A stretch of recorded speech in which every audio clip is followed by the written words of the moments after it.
Pan কার্ডের কথা বলছিলাম আমি, প্যান কার্ডে এখানে একটা স্পেসিফিক ডেট অফ বার্থ থাকে, সেটাকে মেনশন করে নেবে। 4 নম্বর হচ্ছে যারা সার্ভিস করছেন, গভর্নমেন্ট সার্ভিস করছেন, সার্ভিস বুকে একটা ডেট অফ বার্থ মেনশন থাকে, সেটাকেও অ্যাকসেপ্ট করে নেয়। 5 নম্বর ড্রাইভিং লাইসেন্স, যদি কারো স্পেসিফিক্যালি ড্রাইভিং লাইসেন্স থাকে সেখানে একটা ডেট অফ বার্থ মেনশন থাকে। 6 নম্বর হচ্ছে ভোটার কার্ড, বর্তমান ভোটার কার্ডের একটা স্পেসিফিক ডেট অফ বার্থ থাকে। এবং 6 নম্বর পলিসি, যারা অনেকে এলআইসি পলিসি করেন তাদের একটা ডেট অফ বার্থ মেনশন থাকে।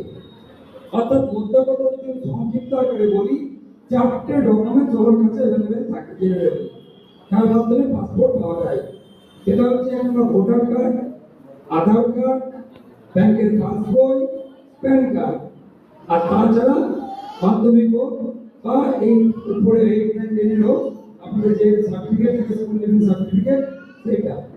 এবার দেখা যায় যে মালদাতে বা মুর্শিদাবাদে বা উত্তর দিনাজপুর, দক্ষিণ দিনাজপুর বা বিভিন্ন এলাকায় আমাদের এলাকাতেও হচ্ছে এরকম যে নাই, একটার সঙ্গে একটা ডেট অফ বার্থ, একটা নামের সঙ্গে আটটা ডকুমেন্টের নাম, পুরোটাই ভুলে ভরা, পুরোটাই ভুলে ভরা। কোনো জায়গায় মোহাম্মদ আছে, মোহাম্মদ পুরো লেখা আছে, সেটাকে আবার কোনো জায়গায় সংক্ষেপে এমডি লিখেছে, কোনো জায়গায় মোহাম্মদ করে ছেড়ে দিয়েছে, সে কোনো জায়গায় এসিকেএইচ আছে, বাংলাদেশ শেখ আছে, কোনো জায়গায় কোনো রকম এসকে আছে।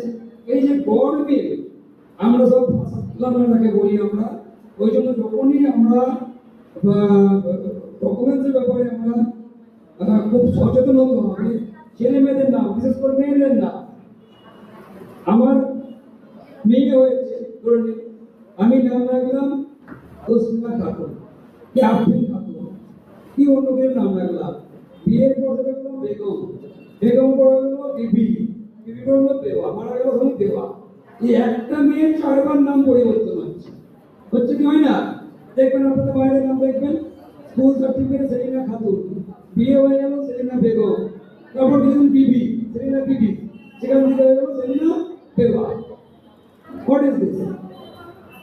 ঘটনা হচ্ছে কি, আমরা কিন্তু আদৌ ভূক্ষেপ করি না যে মা বাবা আমাদের একটা নাম রেখে দিয়েছেন, সেই নামের পরিবর্তনের কারণে অনেক হাজি সাহেব হজে যেতে পারে না। আমি 2010 থেকে দেখছি, পাসপোর্ট অফিসের কাছে দেখছি কাজগুলো অনেক, ডকুমেন্টের জন্য অনেক মানুষ প্রত্যেক বছর হজে যেতে পারে না।